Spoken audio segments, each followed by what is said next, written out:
नमस्कार बच्चों, आज हम कक्षा 10वीं के राम वृक्ष बेनीपुरी जी के बाल गोविंद भगत पाठ के दूसरे भाग को पढ़ेंगे। इस पाठ में वैसे दो भाग नहीं हैं, परंतु मैंने आपको समझाने के लिए इस पाठ को दो वीडियो में बांटा है।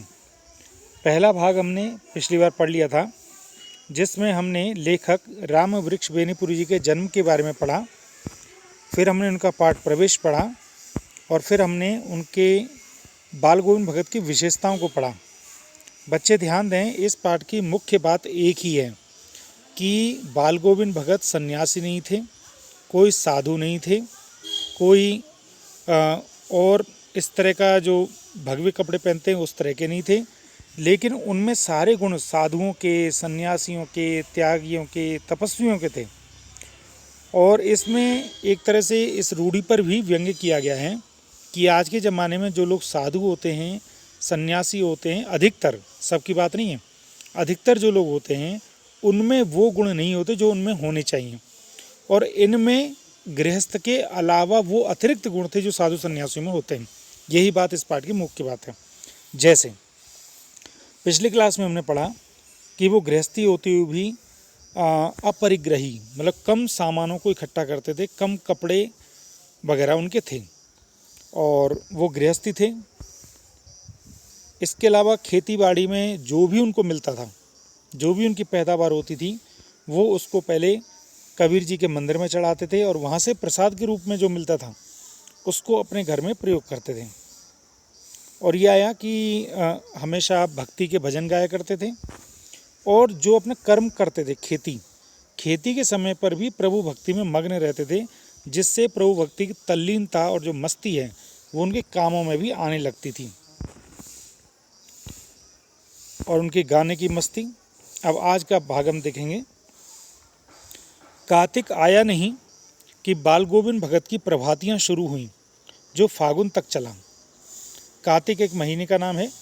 चैत्र, वैशाख, जेठ, आषाढ़, सावन, भादो, अगहन, कार्तिक, ये जिसमें दिवाली आती है, वो महीना आया नहीं कि गोविंद भगत की प्रभातियां शुरू हो जाती थी। प्रभातियां ये कहती हैं सुबह उठ करके जो भजन गाते हैं लोगों को जगाने के लिए कि प्रभात हो गई है, मतलब वो सवेरे उठ करके लोगों को जगाते थे, उठिए, जैसे उठ जाग मुसाफिर भोर भई, अब रैन कहाँ जो सोबत हैं, जो सोबत है सो खोबत हैं, जो जागत है सो पावत है।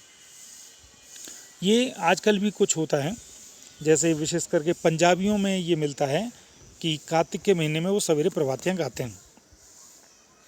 इन दिनों, मतलब कार्तिक महीने में, वह सवेरे ही उठते, न जाने किस वक्त जग कर वह नदी स्नान को जाते, गांव से 2 मील दूर। सवेरे उठते थे, प्रातःकाल मतलब जागरण करते थे गृहस्थी होते हुए, और 2 मील दूर नदी स्नान करने जाते थे। मील क्या होता है? 1.6 किलोमीटर, ये आपका 1 मील होता है। वहाँ से नहा धोकर लौटते और गांव के बाहर ही पोखरे के ऊंचे भिंडे पर अपनी खंजड़ी लेकर जा बैठते और गाने टेरने लगते।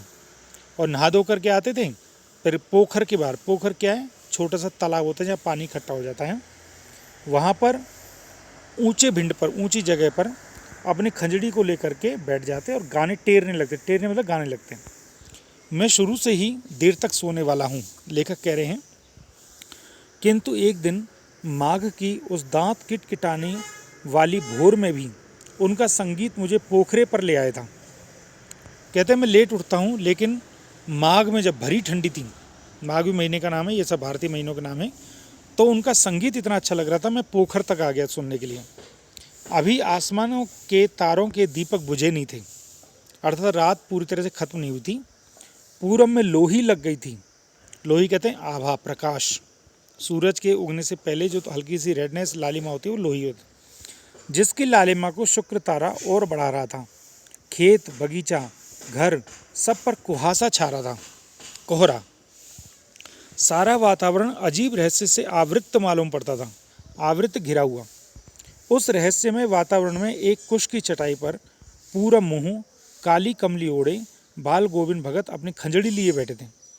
कुश एक घास होती है जिसकी चटाई बनती है और इसको पूजा में भी प्रयोग किया जाता है। तो वो घास की चटाई पर पूरब की तरफ मुँह करके काला कंबल ओढ़ करके अपनी खंजरी लेके गाते रहते थे। उनके मुंह से शब्दों का तांता लगा था, शब्द गाते रहते थे। उनकी उंगलियां खंजरी पर लगातार चल रही थी। खंजरी आप जानते हैं वो ढपली। गाते गाते इतने मस्त हो जाते, इतने सुरूर में आते, सुरूर मस्ती, उत्तेजित होते कि मालूम होता अब खड़े हो जाएंगे। कमली तो बार बार सिर से नीचे सरक जाती। मैं जाड़े से कंप कपा रहा था, किंतु तारे की छांव में भी उनके मस्तक के श्रम बिंदु पसीने की बूंदें तब तब चमक ही पड़ते। मतलब जिस ठंड में मैं कांप रहा था, उस ठंड में वो भक्ति में इतने तल्लीन थे, और इतने तल्लीन थे कि उनके पसीने भी आ रहे थे। गर्मियों में उनकी संझा कितनी उमस भरी शाम को शीतल न करती। आप कहते गर्मियों में जो शाम होती थी, भले ही कितनी उमस हो, पर उनके साथ अगर आप रहो तो वो ऐसा लगता था ठंडा कर देते थे उसको। अब देखिए सभी ऋतुओं में कर्म तो कर रहे हैं वो, लेकिन उन सब में भक्ति है, सन्यासियों वाले गुण है। अपने घर के आंगन में आसन जमा बैठते। गांव के उनके कुछ प्रेमी भी आड़ जुटते। खंजड़ियों और करतालों की भरमाल हो जाती। करताल वाद्य यंत्र भी हैं और करताल हाथियों की ताली भी हैं। एक पद बाल गोविंद भगत कहे जाते। उनकी प्रेम मंडली उसे दोहराती, तिहराती। ताल स्वर के धीरे धीरे ऊंचा स्वर होने लगता, एक निश्चित ताल, एक निश्चित गति से। उस ताल स्वर के चढ़ाव के साथ श्रोताओं के मन भी ऊपर उठने लगते हैं। कहते जिस गर्मियों में लोग उमस में परेशान होते थे, उस समय वो बैठ करके भजन गाते थे और लोग भी उनके साथ बैठते थे, वाद्य यंत्रों को ले लेते थे, और धीरे धीरे उसमें इतनी मस्ती आ जाती थी कि श्रोताओं के मन ऊपर उठ जाने लगते थे। धीरे धीरे मन तन पर हावी हो जाता। होते होते एक क्षण ऐसा आता कि बीच में खंजड़ी लिए बाल गोविंद भगत नाच रहे हैं और उनके साथ ही सबके तन और मन नृत्यशील हो रहे हैं। सारा आंगन नृत्य और संगीत से ओतप्रोत है, ओतप्रोत भरा हुआ है। बाल गोविंद भगत की संगीत साधना का चरम उत्कर्ष उस दिन देखा गया जिस दिन उनका बेटा मरा। चरम उत्कर्ष कहते हैं क्लाइमैक्स, एक्सट्रीम। इकलौता बेटा था वह, कुछ सुस्त और बोदा सा था। बोदा मतलब ज़्यादा प्रतिभाशाली नहीं, मतलब थोड़ा सा मंद टाइप का, या मतलब अविकसित टाइप का। किंतु इसी कारण बाल गोविंद भगत उसे और भी मानते। उनकी समझ में ऐसे आदमियों पर ही ज़्यादा नज़र रखनी चाहिए या प्यार करना चाहिए, क्योंकि ये निगरानी और मोहब्बत के ज़्यादा हकदार होते हैं। बड़ी साध से उसकी शादी कराई, मेहनत से। पतोहू बड़ी ही सुभग और सुशील मिली थी। पतोहू मतलब बेटे की बहू, सुभग मतलब सौभाग्यशाली, सुशील अच्छे व्यवहार वाली। घर की पूरी प्रबंधिका बनकर भगत को बहुत कुछ दुनियादारी से निवृत्त कर दिया था, अलग कर दिया था। निवृत्त अलग मतलब उनको ये कहा कि तुम दुनियादारी वाले काम मुझे दो, मैं कर लूँगी। उनका बेटा बीमार था, इसकी खबर रखने वालों को कहाँ फुर्सत, किंतु मौत तो अपनी ओर सबका ध्यान खींच कर ही रहती है। कहते हैं उनका बेटा बीमार है, ये किसी को पता नहीं था, लेकिन जब कोई मरता है तो फिर आदमी आता ही है। हमने सुना बाल गोविंद भगत का बेटा मर गया। कौतूहलवश उनके घर गया, कौतूहलवश आश्चर्यवश देखकर दंग रह गया। अब यहाँ पर देखिए बेटे के मरने के बाद ये किस तरह का व्यवहार करेंगे। मतलब ये दुखी नहीं होंगे, दुख तो होता ही है, पर ये फिर भी उस दुख को अपने ऊपर हावी नहीं होने देते। यही सन्यासियों का गुण होता है, साधुओं का गुण होता है। क्योंकि वहाँ कहते हैं दुखेषु अनुद्विग्मनः सुखेषु विगतस्पृहा वीत राग भय क्रोधा स्थिति मुनिरुच्यते, कि जो दुख में अपने स्थिति को न खोए और सुख में बहुत ज़्यादा खुश न हो। वह कुछ फूल तो हमेशा ही रोपते रहे, उन फूलों में से कुछ तोड़कर उस पर बिखरा दिए। फूल और तुलसी दल भी, दल कहते हैं पत्ता, तुलसी के पत्ते, मतलब बेटे की शव के ऊपर फूल और तुलसी डाल दिया। सिरहाने एक चिराग जला रखा है और उसके सामने ज़मीन पर ही आसन जमाए गीत गाए चले जा रहे हैं। अब एक और लोग होते तो रोते, पर वो गीत गा रहे हैं। वही पुराना स्वर, वही पुरानी तल्लीनता मस्ती, मतलब आवाज़ में कंपन नहीं है। घर में पतोहू रो रही है, जिसे गांव की स्त्रियां चुप कराने की कोशिश कर रही हैं, किंतु बाल गोविंद भगत गाए जा रहे हैं। हाँ, गाते गाते कभी कभी पतोहू के नज़दीक भी जाते हैं और उसे रोने के बदले उत्सव मनाने के लिए कहते हैं। उससे कहते बेटा रो मत, खुशी मनाओ, क्यों खुशी मनाओ? आत्मा परमात्मा के पास चली गई, विरहिणी अपने प्रेमी से जा मिली। भला इससे बढ़कर आनंद की कौन सी बात हो सकती है? अब देखिए, वो दर्शन ढूंढ रहे हैं यहाँ पर। वास्तव में हमारे जीवन का उद्देश्य परमात्मा से ही मिलना होता है, और हमारी जो ज्योति है वो परम ज्योति में मिल जाती है। तो कहते हैं, तो क्यों दुखी हो रही हो? मैं कभी कभी सोचता यह पागल तो नहीं हो गई, किंतु नहीं, वह जो कुछ कह रहे थे उसमें उनका विश्वास बोल रहा था, वह चरम विश्वास जो हमेशा ही मृत्यु पर विजय होता आया है। अर्थात ऐसा विश्वास अगर आदमी में हो तो मृत्यु दुख नहीं दे सकती। बेटे के क्रियाकर्म में तूल नहीं किया, शोर शराबा नहीं किया, पतोह से ही उसकी आग दिलवाई। अब देखिए, लड़कियों से चिता आग नहीं दिलवाते बहुओं से, लेकिन उन्होंने रूढ़ियों के विरुद्ध, सामाजिक रूढ़ियों के विरुद्ध कि लड़का ही क्यों चिता को आग दे सकता है, लड़की क्यों नहीं दे सकती, उन्होंने पतोह से दिलवाई। किंतु जो ही श्राद्ध की अवधि पूरी हो गई, क्योंकि 12 दिन या 14 दिन जो है श्राद्ध रखते हैं, पतोह के भाई को बुलाकर उसके साथ कर दिया और यह आदेश देते हुए कि इसकी दूसरी शादी करा देना। अब देखिए अगली बात कि उन्होंने बेटे की मृत्यु के बाद उनके घर वालों को बुला के कहा, इसको ले जाइए और इसकी दूसरी शादी करा दो। अर्थात जो विधवा प्रथा थी, उस विधवा प्रथा के विरुद्ध भी इन्होंने आवाज़ उठाई। विधवा में क्या है, एक बार कोई विधवा हो गया तो वो ज़िंदगी भर दुखी रहेगी, सफ़ेद कपड़े पहनेगी, किसी अच्छे कार्यक्रम में नहीं जा सकती, अपना श्रृंगार नहीं कर सकती। तो बीच में एक आंदोलन चला था कि विधवा पुनर्विवाह। तो एक तरह से ये उसके समर्थक थे कि उसके पति के मरने में उसका क्या दोष, अब अगर स्थिति बैठती है तो दूसरा विवाह सही। इधर पतोहू रो रो कर कहती, मैं चली जाऊंगी तो बुढ़ापे में कौन आपके लिए भोजन बनाएगा, बीमार पड़े तो कौन एक चुल्लू पानी भी देगा।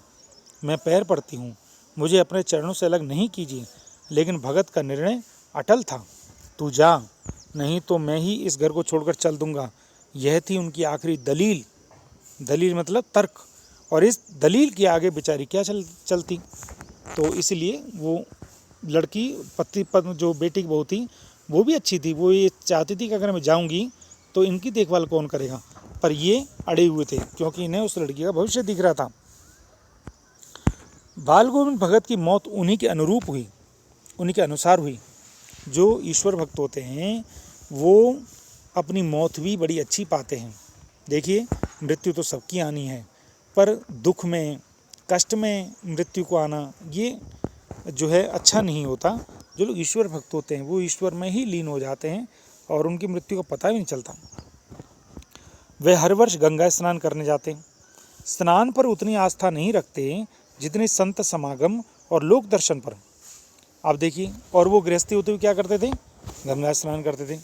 गंगा स्नान का अर्थ ये नहीं कि गंगा स्नान करना है, गंगा स्नान का अर्थ वो ये मानते थे कि इसी बहाने वहाँ पर अच्छे अच्छे साधु संत आएंगे, हम उनसे मिलेंगे, लोक दर्शन करेंगे, दुनिया की और अच्छी अच्छी बातों को सुनेंगे। पैदल ही जाते। करीब 30 कोस पर गंगा थी। 30 कोस, एक कोस बराबर 3 किलोमीटर, तो इसका मतलब लगभग 90 किलोमीटर पर गंगा थी। साधु को संबल लेने का क्या हक, और गृहस्थ किसी से क्यों भिक्षा मांगे। अतः वे घर से ही खा कर के चलते और फिर घर पर ही लौट कर खाते। आप देखिए कितने मतलब तपस्वी भी थे। वही मानते थे अगर मैं साधु हूँ तो मैं क्यों किसी का कुछ लूँ, और अगर गृहस्थ हूँ तो मैं भीख नहीं मांग सकता। अतः वो घर से ही खा के चलते थे, घर पर ही लौट कर खाते। रास्ते भर खंजड़ी बजाते, गाते, जहाँ प्यास लगती पानी पी लेते। 4-5 दिन आने जाने में लगते, किंतु इस लंबे उपवास में भी वही मस्ती रहती थी। अब बुढ़ापा आ गया था, किंतु टेक मस्ती जवानी वाली। इस बार लौटे तो तबीयत कुछ सुस्त थी। खाने पीने के बाद भी तबीयत नहीं सुधरी, थोड़ा बुखार आने लगा, किंतु नेम व्रत तो छोड़ने वाले थे नहीं। नियम व्रत मतलब अपनी जो दिनचर्या, वही दोनों जून मतलब दोनों समय, सुबह शाम, स्नान ध्यान, खेती बाड़ी देखना। दिन दिन छीजने लगे, कमज़ोर होने लगे। लोगों ने नहाने धोने से मना किया, आराम करने को कहा, किंतु हंसकर टाल देते। उस दिन भी संध्या में गीत गाए, किंतु मालूम होता जैसे तागा टूट गया हूँ। धागा का मतलब शरीर की सांसों को एक धागे के रूप में माना जाता है। तो ये मान के चलो उनकी सांसें टूट गई थी। माला का एक एक दाना बिखर गया था। भोर में लोगों ने गीत नहीं सुना। सुबह में, भोर मतलब सुबह, जाकर देखा तो बाल गोविंद भगत नहीं रहे, सिर्फ उनका पंजर पड़ा था।